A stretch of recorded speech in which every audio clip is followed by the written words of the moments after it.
This is the Venturing Angler Podcast. I'm Tim Harden. In this episode, we'll be talking to Al Perkinson from Bajío Sunglasses about an exciting new company over at Bajío and the great work they're doing on environmental issues and the work that Al has done in the past. Let's chat with Al.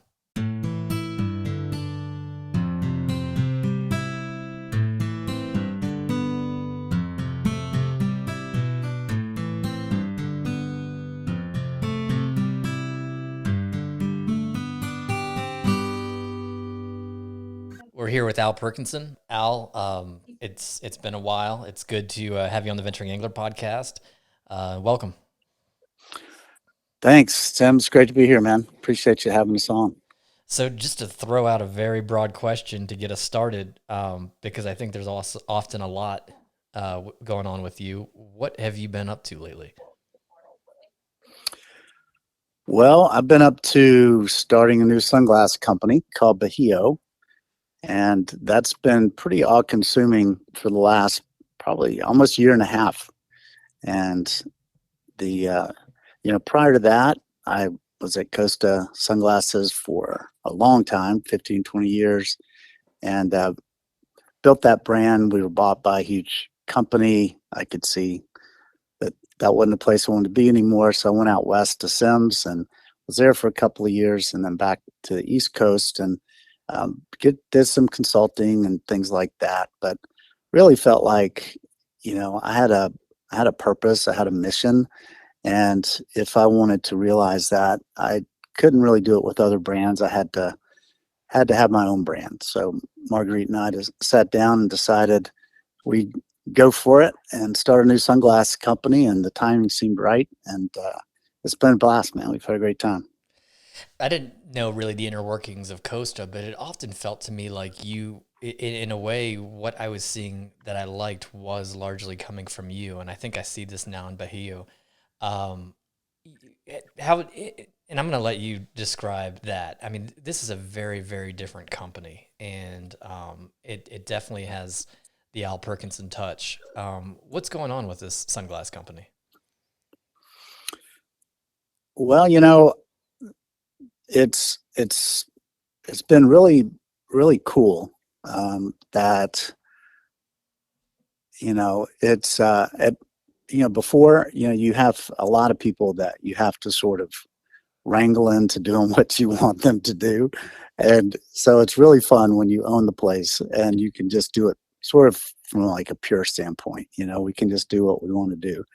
And when we were starting out, we're like, look, man, if we're going to do this and we're going to put all of our energy into it and all of our passion into it, and we want to wake up every morning just dying to get to the office and dying to do to do our thing, then it's got to be driven by our passion.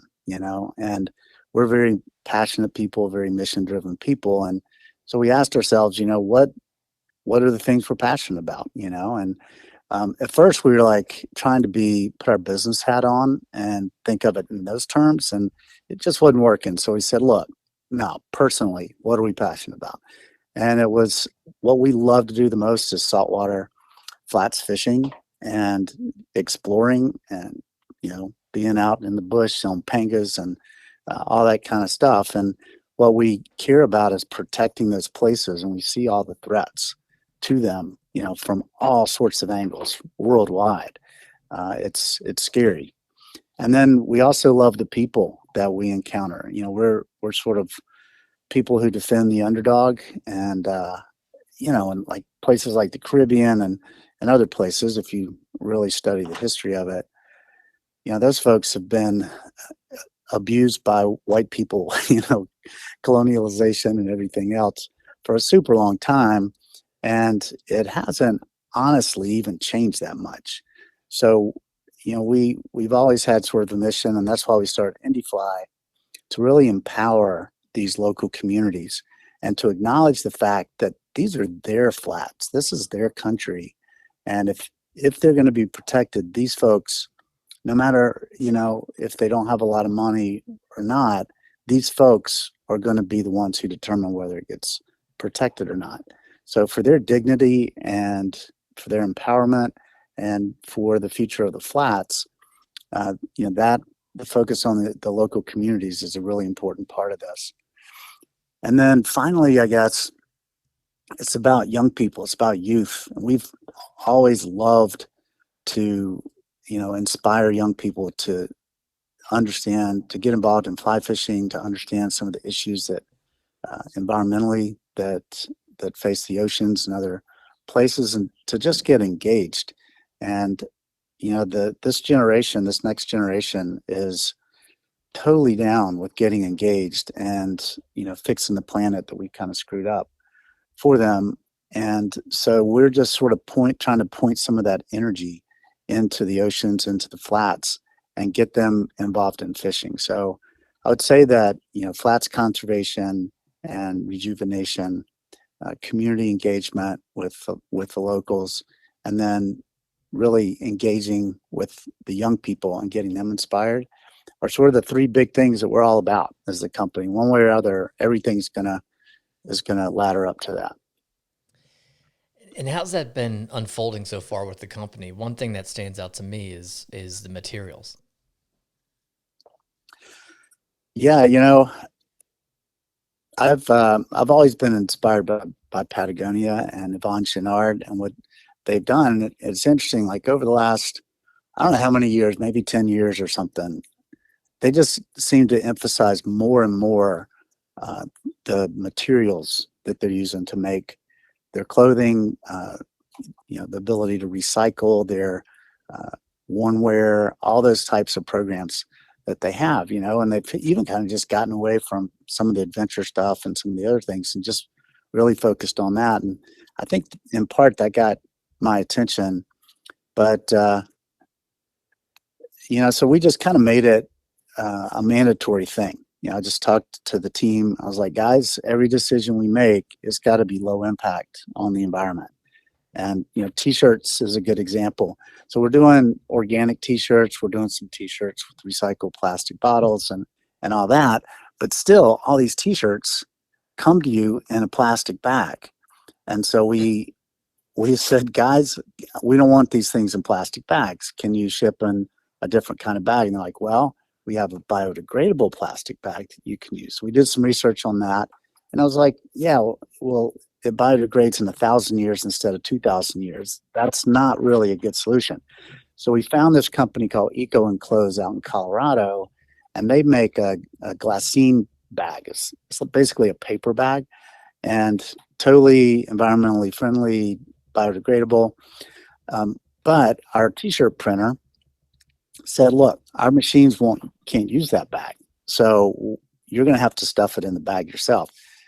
So those shirts come to us now in boxes, and then we have to stuff them all ourselves in house.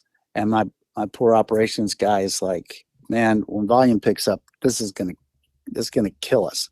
I'm like, sorry, man, this is just what we got to do.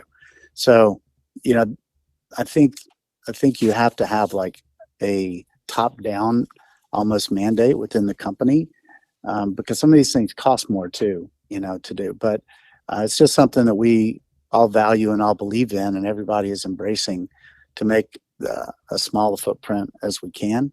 And we just all have to, if we're gonna save this freaking planet that we're on, or save ourselves. The planet will be fine after we're gone, but I'd like for us to be able to stick around a while.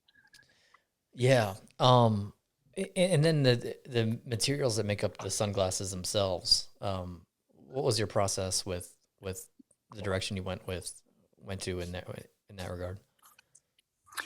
Well, I'd been familiar with some plant-based plastics, and had seen those used, and those are working pretty well. A lot of it is getting the factories to agree to use some alternative materials. So we had used a 35% plant-based material before. It was made out of the castor plant and the resins from that plant that get mixed in with nylon. So we wanted to bump that up. So we were able to get 65% plant-based, but it still has 35% nylon in it, right? So it's not 100% where we want it to be. So we started really experimenting with a lot of other materials. There's we'll have a recycled plastic bottle frame coming out in the next couple of weeks, and we'll have we're experimenting with coconut husk. Hadn't been able to crack that quite yet. It's still a little bit too brittle. The stuff has to perform well. And then we've got another material that we're coming out with next year that is 100% what we want it to be. And so we're excited about that. But it's just an experiment constantly. You like chase something down, you hear about something, you chase it down, and then you dig into it. Luckily, our product development guys, this is their specialty. They are some of the best at materials and eco-friendly materials in the world. And we're lucky to have them. And they just track it down. They lift up the hood. They find out exactly what this stuff is made of, what all the processes are. And half the time, we're disappointed that it didn't pan out. So you got to start all over and go down another route. And sometimes you end up with something that's not perfect, but it's better than it was before. So we've done that with our sunglass cases. We went down the path of finding something that was environmentally friendly, and oddly enough, we ended up with a 100% leather case that uses water soluble tanning materials, chemicals to tan it, so it doesn't harm the environment at all. It's basically food byproduct, that would be wasted, and then it biodegrades, so it doesn't wear out. You'll keep it your whole life, but when it does, it's biodegradable. So if you add it all up, you're like, we're not big fans of beef production and what's happening in Argentina and the rainforests and all that. That's a big negative. But on balance, that case is a really eco-friendly case. Passes Prop 65. But we're switching from that case primarily because of the beef issue to a cactus leather case that'll be coming out in the next couple of weeks. And that's made from cactus plants, which don't take any water to grow, really. And then when they harvest, they dry it out in the sun, so it doesn't take any electricity to do that. And so the materials manufacturer it's REACH certified, which is a European standard, which is much more stringent to Prop 65. And it's made in Mexico instead of Asia, so we don't have the carbon footprint of bringing it over here. And so on balance there, now we think the cactus is going to be better. So there's a lot of thought that goes into it, a lot of decisions, but the overall value and principle is let's have as low of an impact as we possibly can on the planet when we're making all these products. So that's kind of where we're at on it. That's great. And it could be an industry game changer. Who knows? But it's great to see you taking the lead for sure. I've noticed throughout the years that you similar to Yvon Chouinard, have tried to find ways that businesses could support values that especially businesses in the outdoor industry ought to uphold. When did this start with you? Well, it probably started a pretty long time ago. I grew up in a household where my dad was a not-for-profit guy. He was a college president, and so was around, education and really interesting people and who had values other than just money. If you're a professor of poetry, yeah, you got to make a living, but you're kind of more passionate about poetry. That's what you want to focus on. And so I grew up in a household that had those values. And then oddly enough, when I went to work, and I went to graduate school actually in New York and studied arts management. So it was sort of not-for-profit business management. And it was half creativity. I'd take sculpture class in the morning, and then I'd take accounting class in the afternoon and in the grad school. And it was kind of mind-blowing trying to make both sides of your brain work that way. But anyway, long story short, I went to work at Ogilvy in New York, and my client was the account that I worked on was American Express. Well, American Express and Ogilvy, right at that time, created something called cause-based marketing. And so American Express would say to the customers in advertising, "Hey, if you get a card this month, we'll donate $5 to this local charity." In New York, it was the South Street Seaport, for example.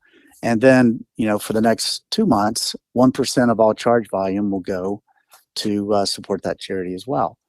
And it just blew up. I mean, people were like, "Wow, I can use my spending power to actually affect some good." And I think that's when it sort of sparked with me that, um, you know, business, I wasn't sure if business was going to be my thing or not. It just wasn't inspiring. But when you put the cause into the business, all of a sudden it became inspiring. And, and the more and there's been a lot of other companies that have sort of jumped on that train. Patagonia was right there at the start as well. So I read everything I could about Patagonia and was super inspired by them. And they're all 1% for the planet, and letting not-for-profits have office space in their offices. I just thought all that was really, really cool, and kind of became a student of it. And so I think it's been part of what I've wanted to do my whole career. And then, when I first came to Costa, I was sort of given the reins and allowed to do what I wanted to do as long as it was successful. And so the whole team bought into it, and that became a big part of the whole brand and the whole message. And we were able to really take that a long way and perfect a lot of those sort of techniques and ideas over the time there. And then, but you've got to have the ownership that allows you, not just allows you to do it, but actually is getting behind it and pushing it. And I really came to believe over time that ownership structure was really probably the biggest factor in allowing companies to be cause driven, because it's the difference between sort of greenwashing and between really, really making a difference. And, business companies, that is where the money is. If you look at any economy in the world and you say, where is the money? The money is in the economy. It's in businesses. So if we can, and that's where the power is. So if we can channel those resources, channel that money into causes, social problems, environmental problems, we can solve the problems that we have in the world in like 5 minutes. We really can. If every big corporation would sort of take up a cause and say, "I'm not just going to write a check, but we are going to really get behind this cause," we would make a change. We would make a huge change. We would solve these problems, right? But the thing that gets in the way, and apologize for a soapbox, but the thing that gets in the way is greed, is corporate greed in my mind. And if you look at what is behind almost every environmental problem that we have, it is greed and corporate greed. And corporations are run by people, so really it's the greed of the people. So I really believe that if businesses can get off of that model and find a way to embrace social change, that's the secret, that's the answer. So that's in our little company, in our little niche, that's what we're going to do. And hope maybe it will inspire somebody else to do the same thing. But that doesn't matter. We're still going to make as much of a difference, as we possibly can. One of the things you mentioned earlier was IndieFly, and I always want to take advantage of the opportunity to introduce people who might not be familiar with what IndieFly is up to, but also you were right there at the beginning. I'd love for you to say more about IndieFly and your role there. Sure. IndieFly, before IndieFly was IndieFly, it was a project that we started down in Guyana in a little village called Rewa. And we, a buddy of mine took me down there years ago, and he said, "Man, you just gotta check out this little village here, because I think they're doing the kind of stuff that you'll get excited about." So we went there, and we found out that this little tiny village of 200 people is way out in the middle of the rainforest. I mean, you have to fly on a plane from Georgetown 2.5 hours over nothing but broccoli to land on a dirt runway and then get in the boat and go 3 hours to get to this place. It's remote. And these folks had, they'd kind of been infiltrated by, some business people who wanted to extract skins and tropical fish and parakeets and all of that for pet shops in the UK and the United States. And so they had gotten on this train of sort of poaching and over harvesting their local wildlife just to sell for pennies to these folks who were wanting to make a lot of money in the States. And so this little village of Rewa said, you know what, we see that all of our wildlife is disappearing and we don't like it. We think that they're super important to our grandchildren and their children. And we're going to stop. We're going to stop poaching. We're going to stop killing the wildlife. We don't know where we're going to get money to do the little things that we need to do, but doesn't matter. We're just going to stop.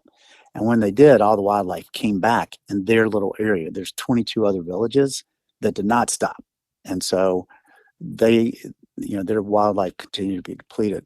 And so we figured out that, hey, these guys, to make this work long term, they're going to need some kind of income. And when you're there, I immediately saw, geez, this would be an incredible fly fishing destination.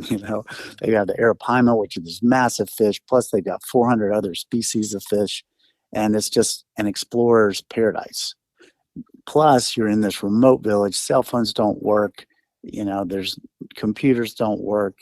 You're actually seeing people who were living the way they did 200 years ago, almost. And so it just instantly, we're like, hey, this would be a great fly fishing destination. So we pulled all the leaders of the village together that same week we were there and explained how fly fishing works and, how a lodge might work. And they're like, okay, let's do it. You're going to help us, right?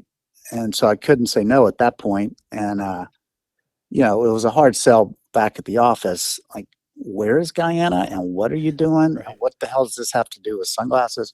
But somehow we were able to step by step build this successful business down there with them. And we ended up making a cool little film about it, and it got in the Sundance Festival. And so it got all this attention. And then people in Washington wanted to look at our model and see how we had done it and maybe spread that around the world. And so at that point, Matt Schilling and Oliver were involved in the project and said, hey guys, would y'all like to join together and create this foundation, IndieFly, and take this model all over the world? And they're like, sure, man. So Matt was coming out of Washington, been there for years, and worked at the White House. And he said, I'll run it. I'll be the executive director. And I'm like, cool. And Oliver's like, hey man, I know how to run lodges. I'll do that. And I'm like, well, I know how to do marketing. I'll do that. And then we brought in Andy Danilchuk, who was one of the premier fisheries biologists in the world, who's up at Amherst at UMass. And he's like, hey, I'll be your science guy. And then Pat Murray, who's president of CCA, he said, hey man, I can help teach y'all how to run a foundation. I know how to do that. And then we brought in David Yaskowitz, who is now executive director at the Heart Institute down in Houston. And then we brought on a couple of other folks to be on our board since then. But that was kind of the core group that we started out with, and then started looking at projects, and it all of us having full-time jobs and trying to do this thing part-time. But we've been able to make progress, and I think the most exciting thing is what's happening on the Wind River Reservation right now. So we're taking the model from Rewa, from another country, and bringing it back home to our indigenous people. And it has huge potential to be spread to tribes all over the country. So that's taking most of our energy right now on IndieFly. I'm still on the board. I turned over the chairmanship to Oliver in the last 6 months so I could do this sunglass thing. But I'm hoping to make it full circle and be able to make a financial contribution through Bajío to IndyFly. And that's not, well, I guess we've already done that. So, but it'll grow over time. So it's a cool concept, and I just think it's very much in line with what our values are at Bajío, and in terms of empowering the indigenous people, and the same issues as before, that we talked about before, in terms of these folks needing some empowerment, needing some help. And it's amazing that these situations exist all over the world, all over the world. And indigenous people control, I don't know, I never can remember the percentage, but it's like over half of all the remaining wilderness is controlled by them. So, embracing them, supporting them, helping them survive and flourish is super important to the planet. Yeah. And it's great work that you all did there, and that's ongoing. And at the beginning of the podcast, you talked about the importance of communities, and IndyFly's work really turns things over to the communities there, and it's pretty incredible. Yeah, one of the tenets is that the locals own it, right? They own the lodge, they own the business, and we work to gradually turn it over to them. They don't know how to, for the most part, don't know how to run it at the beginning, but we're not being like paternalistic to them. We're like, look, guys, you're going to learn to do this, and we're going to help you, but we're going to sort of decrease our involvement over time so that you can become independent and self-reliant. And that's where the real value is, and that's what's going to give you some super, long-term satisfaction for sure. You also mentioned at the beginning of the podcast an interest in exploration, and you're even a member of the Explorers Club in New York City. How is Bajío, embracing that passion for exploration that you and others share? Well, we're always looking for projects, and it's fun to kind of get back in the groove, of saying, hey, man, we got to go check this place out. It's this is has amazing potential. Either there's a problem there that these guys need help with, or it's a place that has not been explored very heavily before. I've got my buddy Jay Johnson sitting right here, editing our new TV show that we got working. And he is probably the most uber explorer on the planet. Yeah. And has done a lot more than I have. But you have exploration sort of in your soul, or you don't. And a lot of us in the fly fishing world seem to. So anyway, when one of the things that there are a couple of reasons that we're kind of emphasizing exploration, and we're doing it through this project called the Odyssey. Probably the first great exploration of Homer back in the day, Ulysses and Odyssey. But so we borrowed that name. But anyway, the Odyssey is just kind of a long-term sort of idea. But one of the missions of bringing in more young people, into fly fishing is, those folks really love to explore. And so when we start talking about exploration, they get super jazzed about it, because they're exploring to kind of figure out who they are and what they want to do, what they're all about. And so the explorer archetype is super active with those guys.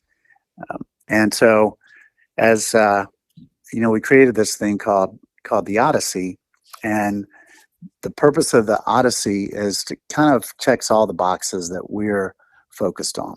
So one, we're going to saltwater flats around the world. So we have a 5-year plan that's laid out. We'll do 4 to 5 places per year.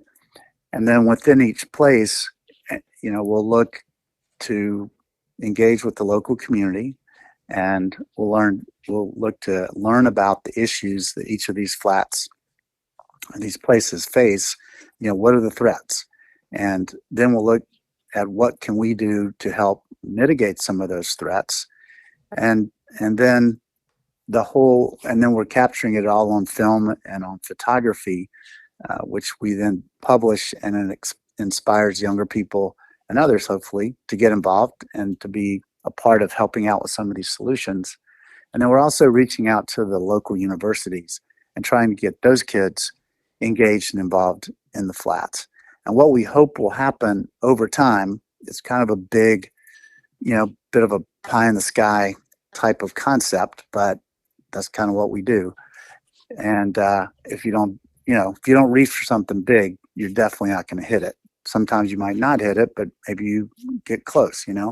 So I think what I would love to see happen over time, and it's already happening, so I know it's going to happen, is that the local kids get connected with our kids and they get focused on, solving some of those problems that are affecting the flats. They get turned on to fly fishing, and then that network starts growing as we go from place to place, then more join and more join and more join.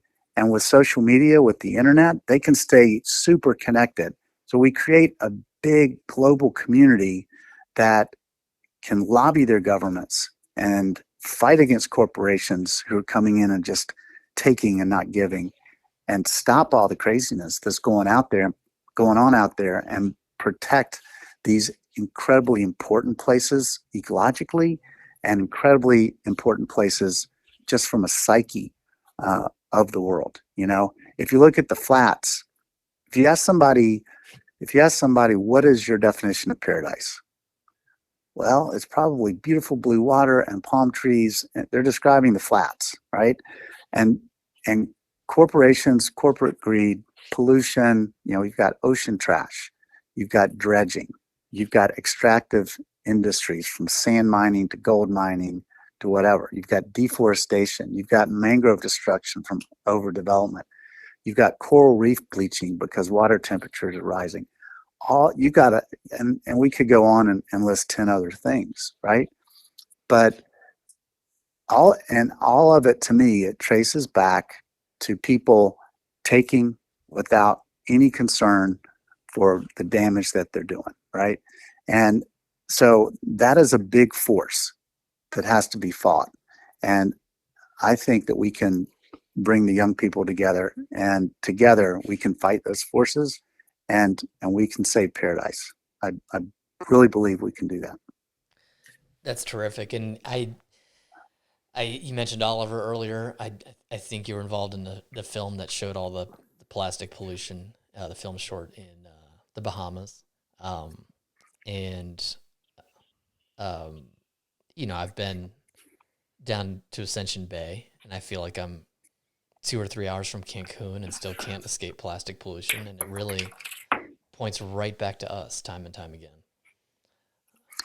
Oh man, we started a program a while back called Kick Plastic, and it just resonated with it. At that time, people were like, "What is ocean trash? Don't know anything about it." But that might have been 10 years ago, and in the last 10 years, everywhere we go now, it is just everywhere. I mean, it is incredible how much trash is washing up on the beaches, and certain places get dumped on more than others just because of the currents, that carry them. But it's, the cruise ships are doing it. It's, just garbage dumping off the coast. They take garbage barges out and just dump the trash. Um, Single-use plastic bottles.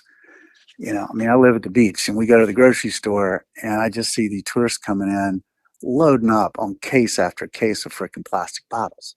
And it's all I can do to keep Marguerite from going and getting in their face, but that's what you feel like you want to do, because there's just like so many people just have no idea the cause and effect, and what what these convenience decisions are doing, to our environment. I mean, it's ridiculous. I'll never forget before a trade show in Florida. You talk to people all day. I didn't want to have bad breath, so I went into Wawa, bought Altoids, and the person put the can of Altoids, a tin, into a plastic bag and handed it to me. I just couldn't believe it. And when you think about just our behavior, including mine, and I'm someone who wants to do my best. You go into a grocery store and aside for take out the produce section, you're buying item after item that's plastic wrapped in plastic, and then you check out and they put it in a plastic bag, and it's excessive. It's excessive, and the work that you've done has really cut back on that. I think I can't remember the exact number, but prior to the hurricane at Abaco Lodge, having replacing the plastic bottles, I think saved 140,000 bottles a year or something like that. At just one small lodge.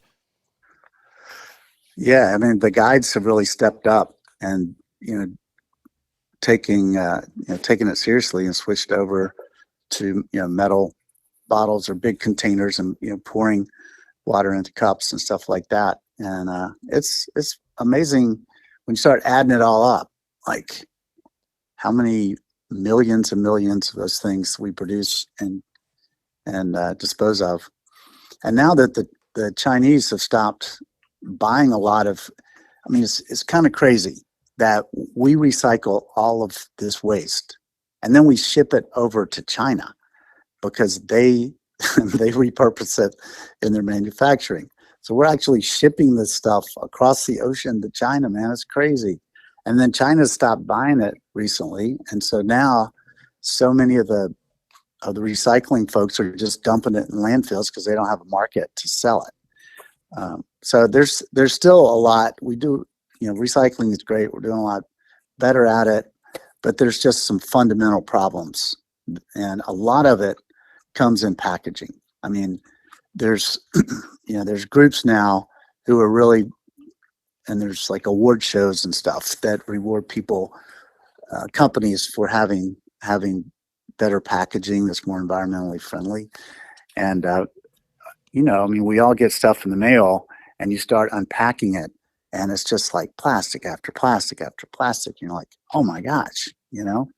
So I mean, that's another thing we focused on was our packaging to make recycled. Our boxes are made out of recycled paper, and recycled paper is a really, really good material to use whenever you can.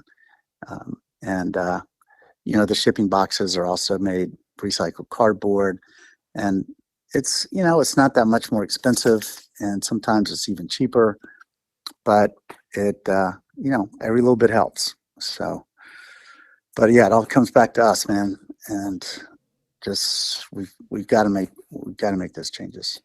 Yeah, and I'm glad you mentioned the transport. I mean, one thing that often gets overlooked because we pay attention to the pollution, which is of course important, but the production involves, truck after truck after truck of that's involved in the extraction process, and then the transportation of that to refineries and so forth until it's eventually turned into the product that we use once, toss, and then it gets transported somewhere else for hopefully for recycling.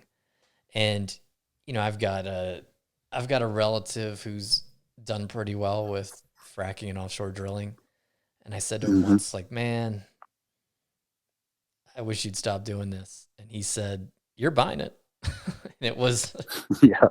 it's there's culpability to go around, and it's exciting to see that you're taking steps that um, do make change and also make it easier for all of us that are addicted to this, consumption and waste and one use waste and then waste that we don't even think about, just like you said with packaging. Um, it's too often that I order like vitamins from Amazon and it's wrapped in bubble wrap within plastic and, boxed and shipped in a, you know, 18-inch long cardboard box. And so No, these changes it's are it's fundamental insane. to our a healthy future for all of us. Yeah, and I don't know. I think a lot of these are recent inventions, relatively speaking, and we just haven't matured enough to really understand how to manage these inventions. And these inventions, like plastic, have just pretty much taken over the world. And it's, um, you know, I think we'll be able to figure it out, and and get smarter and manage this stuff better. And I do think that the threat of from carbon emissions and global warming is ultimately going to be the big one that's going to really fundamentally shift everything. And you can see it starting to happen. I mean, to have so many car companies now offering electric vehicles or hybrid vehicles, and it's just happened really quickly. It's starting to be encouraging. That maybe we've gotten over the hump. Maybe we are going to focus on this enough to stem. Not to be doom and gloom, but it's real. And so to stem those challenges and push off catastrophe, or maybe save us all together would be awesome. So I'm hopeful that we're starting to see a significant enough change to where we're turning the corner on it. Well, there is a real doom and gloom aspect to it that's real, but at the same time, one thing that's been interesting to me as I've evolved in recent years in my thinking, because things have changed overall. I always thought, and I still think this to some degree, that big business is a big part of the problem, and it's going to take the federal government to control our appetites when it comes to practices that are detrimental to the planet. But it's easy to make the case that the government has come up short in recent years, and what's been impressive to me is a number of states, and then businesses have stepped up. And so now I take a lot of hope in watching businesses like yours and Patagonia and many others, like don't want to say it, but Ford and General Motors are going to bring about change that's important. And if it weren't for their initiatives, regardless of what motivates it, we'd be in worse shape. And so I'm putting a lot of hope in what companies are doing. Yeah, I am too. I mean, and if you think about it, how it was maybe 15 or 20 years ago versus how it is now, that whole conversation, the whole dialogue has moved from kind of obscure up to the forefront, almost to the forefront. So that's I think that's super encouraging. And look, you can't really sell doom and gloom. You have to sell hope. And this stuff, there is hope, and the hope is in the next generation who, um, they believe in this stuff down to their core. Right? This is not just greenwashing or not just corporate responsibility. This is something they've grown up with, and that they really believe in. And if we give them an opportunity to just act on that and get involved in a real way, then I think their end will take over and we'll get there. Well, it's exciting to see what you all are up to. Where can folks go to learn more? Well, we've got, our social media is cranking. So we've got an Instagram page that's pretty active, and we're trying to put a lot of our stuff up there. Facebook, we're, got an active page there. And then we have a website, bajiosunglasses.com, which is about to get a facelift already, but it's has some information. It's getting ready to have a lot more about all the projects that we're doing, and how ways for folks to get engaged. Terrific. Well, Al, thanks for coming on, and I enjoyed the conversation, and I look forward to seeing more exciting things to come from Bajío. Hey, thanks, Tim. Appreciate it, man. Thanks for having me.